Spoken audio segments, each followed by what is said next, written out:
ಇವತ್ತು ನಾನು ಬ್ರಿಮ್ಸ್ ಹಾಸ್ಪಿಟಲ್ಗೆ ವಿಸಿಟ್ ಕೊಟ್ಟಿದ್ದೀನಿ. ಇದಕ್ಕಿಂತ ಮೊದಲು ನಾನು ಲಾಡಗೇರಿಗೆ ಮನೆಗೆ ವಿಸಿಟ್ ಕೊಟ್ಟಿದ್ದೀನಿ. ನಮ್ಮೆಲ್ಲರಿಗೂ ಗೊತ್ತಿದೆ, ಕುಂಭ ಮೇಳನಲ್ಲಿ ಹೋಗಿ ಎಕ್ಸಿಡೆಂಟ್ ಆಗಿ ಜನರು ದೇಹಾಂತ ಆಗಿತ್ತು. ಅಲ್ಲಿ ಮನೆಗೆ ಹೋಗಿದ್ದೀನಿ. ಮತ್ತೀಗ ಅರ್ಧ ಮಂದಿ ಇಲ್ಲಿ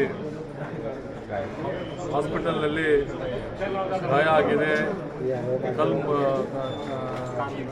ಮುರಿದು ಹೋಗಿದೆ ಮತ್ತು ಹೆಡ್ ಇಂಜುರಿ ಆಗಿದೆ. ಆ ಥರ ಮಕ್ಕಳು ಇದ್ದಾರೆ, ಮೇಲ್ ಫಿಮೇಲ್ ಎಲ್ಲರೂ ಇದ್ದಾರೆ. ಈ ಸಲಕ್ಕೆ ನಾನು ಬಂದು ವಿಸಿಟ್ ಮಾಡಿ ನೋಡಿದ್ರೆ ಎಲ್ಲ ಸ್ಟೇಬಲ್ ಇದೆ. ಈಗ ಡಾಕ್ಟರ್ಸ್ಗೆ ನಾನು ಎಸ್ಪೆಷಲಿ ಟ್ರೀಟ್ಮೆಂಟ್ ಸಲಕ್ಕೆ ಡೈರೆಕ್ಷನ್ ಕೊಟ್ಟಿದ್ದೀನಿ. ಇದಕ್ಕಿಂತ ಮೊದಲು ನಮ್ಮ ಡಿಸ್ಟ್ರಿಕ್ಟ್ ಇನ್ಚಾರ್ಜ್ ಮಿನಿಸ್ಟರ್ ಎಲ್ಲರೂ ಬಂದು ವಿಸಿಟ್ ಮಾಡಿ ನೋಡಿದ್ದಾರೆ. ಇದ್ರ ಸಲಕ್ಕೆ ಸರ್ಕಾರ ಫುಲ್ ಅವ್ರ ಜೊತೆಗೆ ಇದೆ.